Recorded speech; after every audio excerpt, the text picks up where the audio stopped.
Bonjour et bienvenue dans cette nouvelle vidéo. Alors aujourd'hui j'aimerais bien parler avec vous de POD, le Print on Demand, particulièrement dans les t-shirts parce que c'est un business qui est assez lucratif et plutôt facile, plutôt accessible. Vous expliquer un petit peu voilà mon aventure, mon histoire, comment ça s'est passé. Donc pour moi ma première expérience sur le Print on Demand c'était en 2013 je crois si je me souviens, avec ce t-shirt notamment que je proposais à ma communauté donc sinophile pour l'apprentissage du chinois et la culture chinoise, donc si vous connaissez aussi dans mes autres business. Et ça s'est plutôt très bien passé, notamment parce que je me suis basé sur une communauté. À l'époque, je faisais des podcasts quasi quotidiens et on était arrivé à une centaine d'épisodes, je crois. Donc les gens, voilà, ils aimaient bien. Et puis j'avais décidé, voilà, de reprendre une citation que j'utilisais beaucoup à l'intérieur de ces podcasts et puis d'en faire, voilà, un petit credo de vie. Et c'est là où est le secret du print on demand, parce qu'il y a beaucoup de gens, voilà, qui me disent, ah, Cédric, je voudrais faire du POD, comment est-ce que je fais, qu'est-ce qui se passe? Eh bien, souvent, en fait, il faut vraiment se baser sur quelque chose qui va être un esprit communautaire, quelque chose dont on est fier, ce genre de choses quoi. Par exemple, si vous faites quelque chose, voilà, fier d'être entrepreneur mindset ou n'importe quoi, les gens, vous leur vendez ça à une communauté comme celle qui est en train de regarder cette vidéo là, et bien ça va tout de suite leur plaire. Et on sait qu'on a une audience, on sait qu'on va faire du chiffre, et en plus voilà, on a un produit qui plaît tout simplement, et c'est ça qu'il faut garder en tête. C'est pas juste les gens ils me disent ouais Cédric, je voudrais faire ce design là, je voudrais faire ce dessin là, je voudrais écrire cette citation là. Faut pas partir de ça comme je l'expliquais dans la dernière formation, donc pour ceux qui l'ont visionné. Faut vraiment partir d'un besoin ou d'un besoin d'exprimer son appartement. Non, c'est un groupe par exemple, parce que les gens me disent il n'y a pas de besoin dans du t-shirt. Quel est le besoin dans la mode par exemple? J'ai eu ce commentaire là aussi qui s'affiche ici maintenant. On me dit voilà, il n'y a pas toute cette logique là quand on fait du t-shirt ou de la mode ou n'importe quoi, mais bien sûr que si. On montre qu'on appartient à cette communauté de personnes. Moi quand je suis par exemple en chemise, je montre que je suis à la communauté de personnes qui portent des chemises par exemple, les entrepreneurs, les businessmen, ce genre de choses. C'est très bien aussi quand on passe l'immigration aux frontières, quand on va faire des papiers ou quand on est dans un business meeting, ce genre de choses bien évidemment. La chemise, sauf si vous êtes le milliardaire de service. Bien sûr, là vous arrivez en t-shirt, c'est pas grave et c'est peut-être même encore mieux parce que c'est un message qu'on fait passer encore une fois. On montre qu'on fait pas justement partie de cette classe de personnes-là. Les vêtements, c'est vraiment quelque chose de très intéressant. Alors si en plus on peut avoir quelque chose d'imprimé sur le vêtement, là c'est vraiment quelque chose de super intéressant au niveau marketing, parce que on va pouvoir viser facilement des communautés. J'avais évoqué avec Yoni aussi, on en avait parlé, des communautés parents, enfants, grands-parents et petits-enfants aussi. Les choses que je suis fier de mon papa, les trucs je suis fier de mon petit-fils, ce genre de choses, vous voyez, ça marche à tous les coups et c'est facile de viser les gens qui ont des enfants sur la pub Facebook par exemple, et c'est facile de viser aussi les gens par exemple quand on arrive sur la fête des grands-pères ou sur la fête des grands-mères ou sur la fête des mères ou sur la fête des pères ou sur la fête internationale des enfants, qu'on connaît pas beaucoup en France mais c'est le 1er juin, etc quoi. C'est vraiment ça, c'est pas une idée de design, d'accord, parce que les gens, là je parlais du POD justement parce que j'ai fait une autre série de t-shirts, là aussi encore une fois pour ma communauté sinophile, ces t-shirts là, et ils me disent ah ouais, c'est super, les designs ils sont bien, etc. Mais au final je propose ces genres de design à n'importe qui, ça va pas forcément plaire, enfin ça plaît beaucoup quand même, mais c'est pas à eux que je vais vendre en premier, c'est pas eux les early adopters de ma fameuse courbe ici que vous voyez, c'est pas eux qui vont lancer, qui vont allumer l'étincelle, qui vont lancer le truc, qui vont mettre le feu aux poudres ou n'importe quoi, je sais pas c'est quoi les expressions pourries françaises, mais c'est pas eux, non, il faut des gens déjà qui fassent partie d'une communauté qu'on va pouvoir viser dans un premier temps, et ensuite bien évidemment après avec le bouche à oreille, avec le design qui effectivement est pas mal, c'est cool, etc.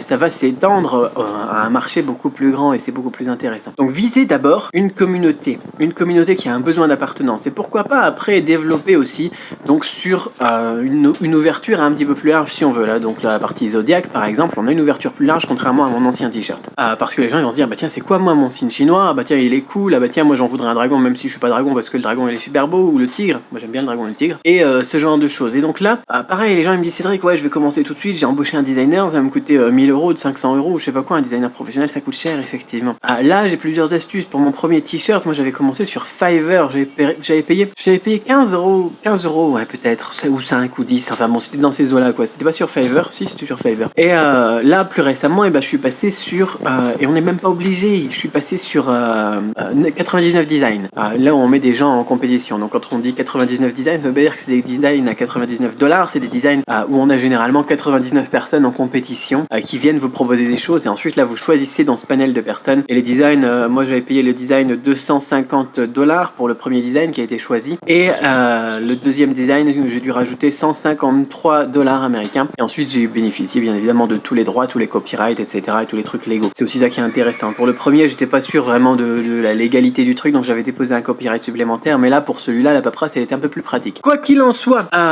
voilà, c'est vraiment ça que je voulais vous dire quand vous voulez lancer de la POD. C'est pas juste un beau design, c'est pas juste un truc, voilà, c'est pas juste de dire je vais embaucher un designer qui coûte cher qui va faire le résultat et le succès de la chose. Nous on a déjà des centaines d'euros de commandes et des gens satisfaits, et j'en ai offert aussi beaucoup aux personnes qui me suivaient moi dans la thématique aussi de l'apprentissage du chinois.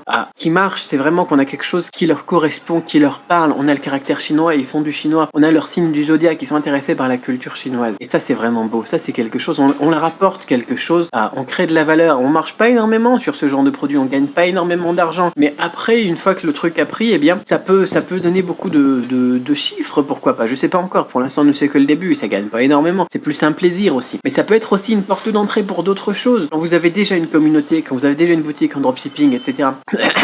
Vous voulez remercier vos meilleurs clients, vous voulez faire un geste sur les pages Facebook, vous voulez organiser un concours, vous apportez ce genre de produit que vous faites imprimer vous-même, et là vous avez tout de suite quelque chose de différent par rapport à vos concurrents. Moi à la base, quand j'avais créé aussi le premier et même ce deuxième design, ce deuxième print on demand, cette deuxième stratégie, cette deuxième boutique, je sais pas comment est-ce qu'on va dire ça quoi, eh bien mon idée en tête c'était pas juste je vais essayer de gagner le plus d'argent possible en un minimum de temps, c'était aussi voilà pour ma communauté, pour mon ego, ça fait du bien aussi, pour les gens qui me suivent, voilà la possibilité aussi de leur offrir ce genre de trucs qui sont personnalisés, qui viennent vraiment de moi le jour où j'en ai envie quoi. Et puis voilà, puis après voilà, c'est aussi quelque chose qui est parti d'une idée personnelle, d'un besoin personnel. Avec ma femme on adore avoir des trucs qui sont vraiment des vêtements en famille. On avait acheté des trucs Paul Frank en famille, on avait acheté des trucs je sais plus quelle marque en famille, où voilà le père il a un modèle, la mère elle a un modèle, les enfants ils ont un modèle, c'est pas exactement la même chose, mais on voit que c'est un ensemble, on voit que c'est une famille, on voit que c'est un groupe, et on est fiers de notre famille, on est fiers de notre groupe. Encore une fois, c'est un besoin d'appartenance, et un besoin de montrer notre appartenance à un groupe, et puis notre attachement pour l'un et l'autre. Enfin bon, voilà, c'est ça l'idée qui est derrière, et c'est ça que je voulais vous proposer aujourd'hui, vous évoquer aujourd'hui. Donc pour ceux qui font du print on demand, l'idée ça va pas être juste de mettre des citations pourries, c'est pas pourri les citations, mais toujours tout le monde y met les mêmes trucs quoi. Tout le monde y met je sais pas moi, l'avenir appartient à ceux qui se lèvent tôt par exemple. Mais ça me fait pas plus d'effet moi quand je vois un t-shirt comme ça sur mon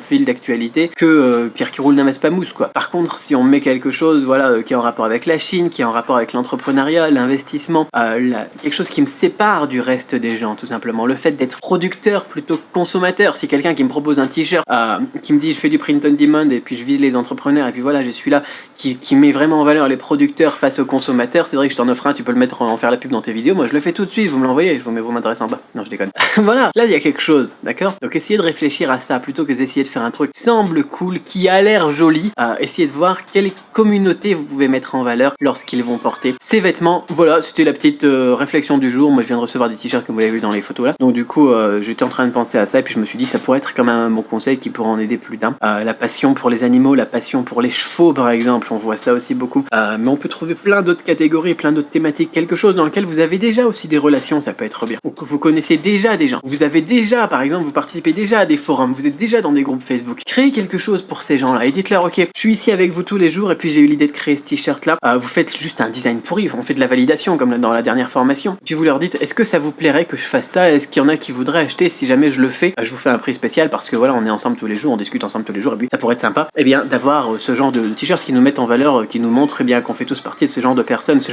groupe de gens de personnes dans le genre quoi. Et là on a quelque chose, on a un début de business qui démarre quoi. Et là c'est intéressant parce qu'on sait qu'on va faire des ventes tout de suite. C'est pas juste de se dire voilà je trouve un design cool et puis je vais essayer, je vais faire de la pub Facebook. Pas du tout. Quoi qu'il en soit, voilà c'était mon idée du jour, ma pensée du jour, j'étais en train de penser à ça. Donc du coup j'en ai fait une vidéo, c'est une vidéo un peu moisie, il n'y a pas vraiment de voyage, de bouffe ou n'importe quoi, il n'y a pas énormément de chiffres, c'est pas très clair, c'est pas organisé. Vous me pardonnerez, hein? Dites-moi dans les commentaires que vous me pardonnez, allez s'il vous plaît. Quoi qu'il en soit, je vous souhaite énormément de succès dans votre business. Si vous faites déjà de la POD, dites-moi votre stratégie dans les commentaires, là ça peut être intéressant. Je vous souhaite voilà beaucoup de succès et beaucoup de succès. J'ai dit ça, non?